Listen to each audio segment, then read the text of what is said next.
Yeah, it's really not. You know what? You know what's funny for me? Funny for me is a walking race. A walking race. Yeah, Mm-hmm. that because because walking walking fast is slow running. Yes. Walking fast is slow Mm-hmm. running. So there's a race where you go as slow as possible. That's what Mm-hmm. walking is. Walking is running as slowly as possible. Mm-hmm. That makes no sense to me. It's no sense. There's nonsense. Mm. Slow Yes, you running are is a right. Mm-hmm. sport. Slow running. Mm. It's slow anything is not really a sport. So that confuses me. That Mm-hmm. really confuses me. I'm going to move, but I'm going to move really slowly. And then if you go too fast, you get disqualified. Right? Mm. If you go too fast, you get disqualified. I don't see that as I don't see how that is a sport. And it's also funny that like Slovakia are the world champions at slow running, and I just find the whole sport ridiculous because you don't do that anywhere else. Yeah, you don't do that with let's what are the other sports like throw the javelin, right? Yeah, the non-practical, absolutely, totally non-practical. Well, it's also it's also non-practical to run very fast in a circle. Mm. Yes, where is the science? Mm. Well, yeah, because you don't go anywhere, Mm. right? You don't get anywhere. You just go round and round and round and round. And the fact that people go to stadiums or they sit in front of their television and they watch people running in circles. This confuses me. I don't understand why people do this. But I don't understand a lot of things. People. The world is a funny place. Well, running is good for the runner. Yeah, Yes, of course. running is good for the runner. Yeah, what's also strange for me is when they interview people after, like if there's a sporting event, and then Yes. after the sporting event, they interview people, and they're like, So, John, tell me about your run. And John is like, Feelings. well,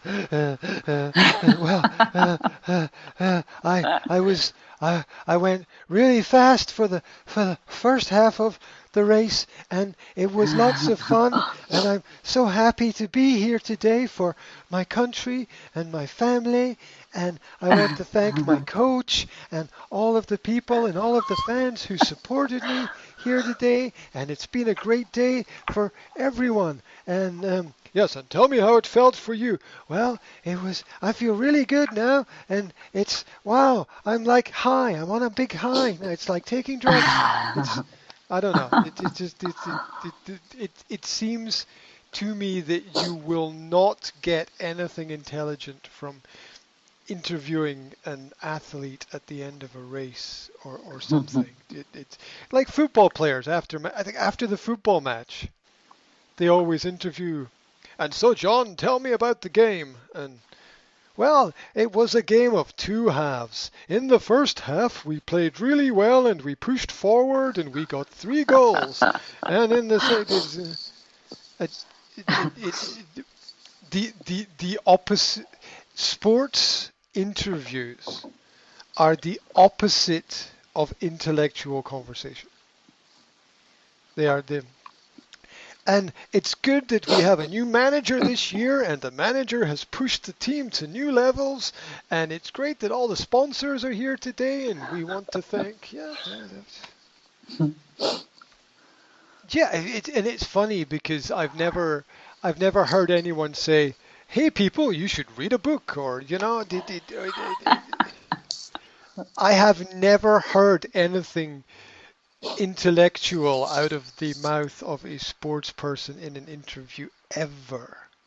Like when they interview boxers before boxing matches, or they interview tennis players after their tennis match, and yeah, I want to thank everybody for being here today, and you've all been Mm. very supportive, and I, it and see you all next week at the next competition. Yeah, don't forget to buy my products. Blah blah blah.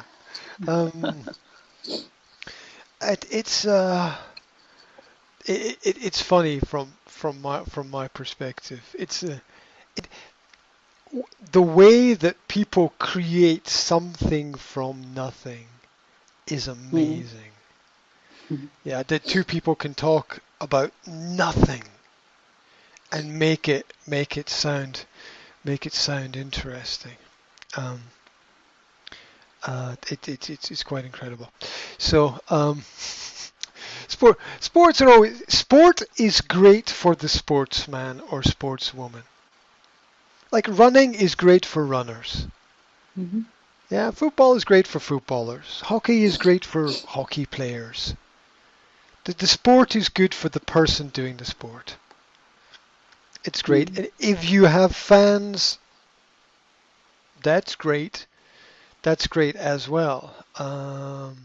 I was, I think I said I was at a football match with my son, and Okay. I had, I had great respect for everybody there because to build an industry out of the sport, I think is very interesting. I look at it from the business perspective, from a social perspective. Mhm. It's interesting. From an investment perspective, why do people go to the matches? You know, why do people spend money on it? What is the value? How do you make it comfortable and entertaining? Um, uh, what are the investments? Who are the sponsors? Why do they sponsor it? Um, and I respect the players. I was watching the players play the game, and they were all working very hard at their job. Their job is to play football. That's a funny job, but Mm. their Yes. their job is to play Yes. football, and they were working very hard at it, and I respect that. They have to be very physically fit to do that. Mm. Not everybody can do it, but the the idea that we can build this like football is the most powerful international tool that exists. Football is it's Football. And football. the Yeah. second one is hockey. See, hockey is an American, Canadian, and East European sport. It's Mhm. not a world sport. Mhm. Hockey is big in Slovakia because Slovakia is one of the top 10 teams in the world. Mm. Maybe. Yeah. Time to Eh, time. Yes. yeah, from time to time. It changes from year to year, right? It changes from year to year. Mhm. Um, so, for example, the British hockey is rugby, right? Mhm. British hockey is rugby uh, they're because that's what people play here because we don't have ice. Mhm. There's nowhere to play hockey, basically. Mhm. So we can't do it here. It's an Eastern European. So hockey is not a big world sport. Mhm. Um, People in Slovakia think it is, but it's not. Yes. People in Germany don't really play hockey. People in France don't play hockey. People in Spain don't play hockey. People in hot countries don't play hockey. People in Africa don't play hockey. Yeah, people in New Zealand don't play hockey. People in Australia don't play hockey. Um, People in South American countries don't play hockey. So it's it's interesting. Grass hockey here, which is field hockey, is what hockey is here, Mhm.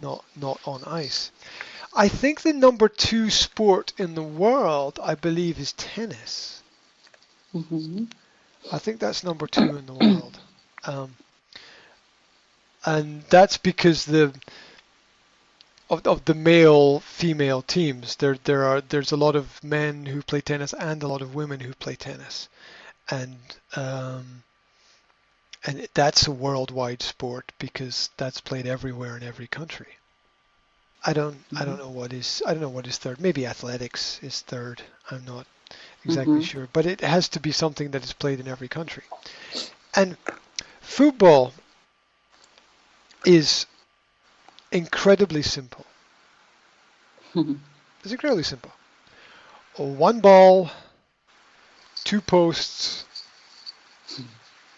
If you've got one ball and two t-shirts, right? The t-shirts are the posts, and you can play football, right? You can play football anywhere. You don't need a big ball. You can use a tennis ball if you want, whatever. You can play football anywhere, right?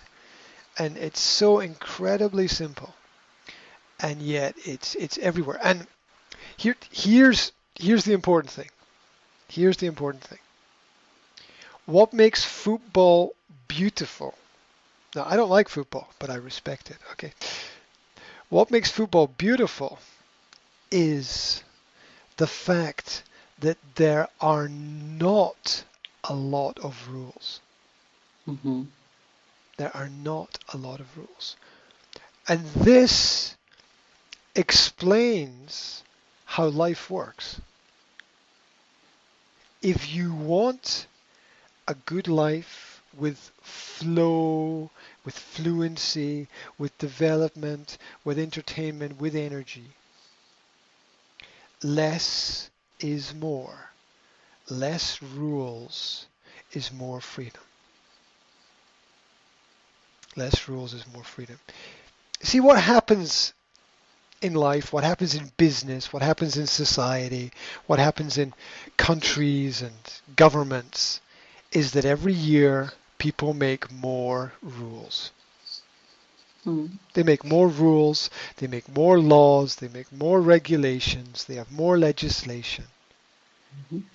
Can you imagine football if every year Would there something were change? there were more rules? It's not change. It's not change. Okay, yes. It's New. addition. Mhm. It's addition. See, Mhm. what makes football great is there are what are there like 5 rules? That's it. You kick the ball. You can't touch it with your hand. You kick the ball, not the player. There's a park. You have to keep the ball on the park. That's it, right? It's incredibly simple. And if you add rules every year, the game becomes more complicated and slows down. And slowing down is the opposite of what works. And if people could understand the basic principle of what makes football exciting for people, is the fact that there are limited rules. And this is for all sports. You can't add more and more rules because it stops the game. And the same is true in business. You can't add more and more rules because it stops the game. If your conditions become more complicated, your clients don't want to do business with you. Because, oh, we got this contract and this contract and this contract and these conditions and read these 20 pages and sign here and then go to these web pages and complete the data and the information and blah, blah, blah, blah, blah, blah, blah, blah, blah. Mhm. Right? It doesn't work. The banks understand this. You want to open a bank account, you go to the bank and they say, sign this piece of paper, and you sign the piece of paper and they open a bank account for you. Mhm. Piece of cake, as we say. Piece of cake. It's easy. It's a piece of cake. Mhm. It's really easy. That's why it works. That's why people do it. People make things too complicated. They overcomplicate things. we've got something fantastic. It improves the quality of your life. Do you Mm. want a better quality of life? That's why we're here. Let's talk, Mm. right? Everybody wants, everybody wants a better quality of life.